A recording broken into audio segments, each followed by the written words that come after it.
جس طرح کی زندگی ہم بسر کر رہے ہیں، ماضی میں ایسی زندگی بادشاہوں کی بھی نہیں تھی۔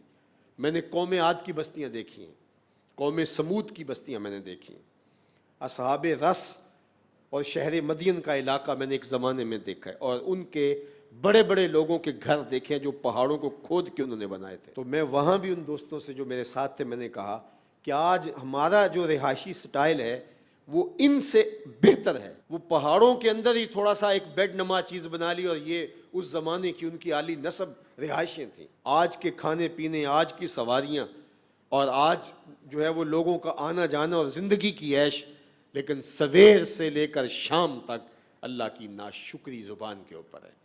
شکر سیکھو، اللہ کا شکر کرو، شکر سے نعمتیں بڑھتی ہیں، ناشکری سے بے برکتی ہوتی ہے۔ ناشکری سے رزق چھین بھی لیا جاتا ہے اور بے برکتی بھی ہوتی ہے۔ رزق ہونے کے باوجود بھی برکت نہیں ہوتی۔ رزق کی کثرت کوئی چیز نہیں ہے، رزق کی برکت کچھ چیز ہے۔ تھوڑا ہو لیکن اس میں اللہ برکت ڈال دے، وہ کفایت کرے، وہ ضرورت کو پورا کرے، وہ صحت افزا ہو، وہ بدن کی فربہی کا، بدن کی صحت کا سبب بنے۔ لیکن رزق کی فراوانی ہو لیکن برکت والا نہ ہو تو وہ رزق، وہ مال، وہ دولت وبال بن جاتا ہے۔ اس لیے اللہ سے رزق مبارک مانگا کرو۔ میں تو جب بھی دعا مانگتا ہوں تو یہ عرض کیا کرتا ہوں، اللہ رزق حلال، رزق وسیع، رزق سہل، رزق مبارک اور رزق فراواں عطا کر دے، جو سہولت سے مل جائے۔ ہماری زندگی کا مقصد سویر سے لے کر شام تک روٹی روزی کمانا ہی نہیں ہے۔ زندگی کے مختلف حصے ہیں، ہم نے اللہ کو راضی کرنا پہلی ترجیح ہے، اس کے حکام کے مطابق زندگی گزارنی ہے، یہ ہماری ترجیح ہے۔ اس کے پیارے محبوب علیہ السلام کی اطاعت کے دائرے میں رہنا ہے، ہم نے رشتوں کا خیال کرنا ہے، ہم نے لوگوں کی ضرورتوں کی تکمیل کے لیے کوشش کرنی ہے، ہم نے اپنے نفس کا حق دینا ہے، پھر ہم نے اپنی ضرورت جو جڑی ہوئی ہے ہمارے ساتھ، پیٹ کی ضرورت ہے، اس کو پورا کرنے کے لیے کچھ مزدوری بھی کرنی ہے، کچھ کام بھی کرنا ہے۔ وہ کوئی دفتر کی مزدوری ہو، وہ آپ دکان پہ مزدوری کر رہے ہو، کاشتکاری کر رہے ہو، تجارت کر رہے ہو، جو بھی کر رہے ہو، جو آپ کو میسر وسائل ہیں اس کے مطابق۔ لیکن ہم پیدا اس لیے نہیں ہوئے کہ ہم جو ہے وہ پیسے ہی کمانے کی مشین ہو۔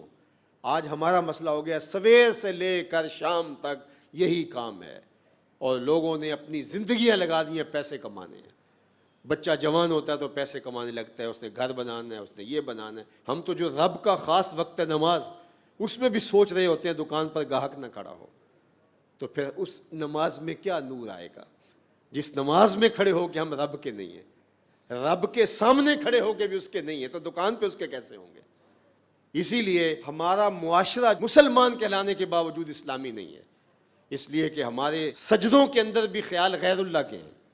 سجدہ تو اقصی غایت التذلل والخشوع، سجدے میں تو سب کچھ ڈھیر کر دیتا ہے بندہ، پیشانی بھی رگڑتا ہے، ناک بھی رگڑتا ہے، اعضاء بھی زمین پہ رگڑتا ہے، اور کس طرح گر جاتا ہے، اور گر کے کیا کہتا ہے؟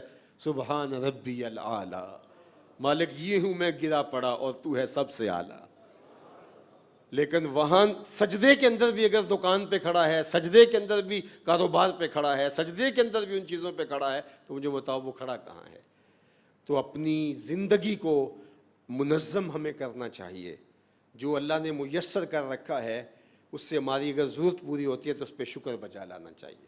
اللہ کے محبوب علیہ السلام نے اس پر ایک بہت خوبصورت طریقہ ارشاد فرمایا، انظروا الی من هو اسفل منکم، فرمایا اپنے نیچے دیکھنے کی عادت پیدا کرو۔ جب نیچے دیکھو گے تو تمہیں تسلی ہو جائے گی کہ میرے مالک نے میرے اوپر بڑا کرم کیا ہے۔ اوپر دیکھنے لگ جاؤ گے، 2 کنال کے بنگلے میں بھی رہتے ہو تو آپ کو تنگ تنگ لگے گا، لیکن ہم دنیا میں اوپر دیکھتے ہیں اور دین میں نیچے دیکھتے ہیں۔ حالانکہ فرمایا گیا کہ دنیا میں اپنے نیچے دیکھو اور دین میں اپنے اوپر دیکھو۔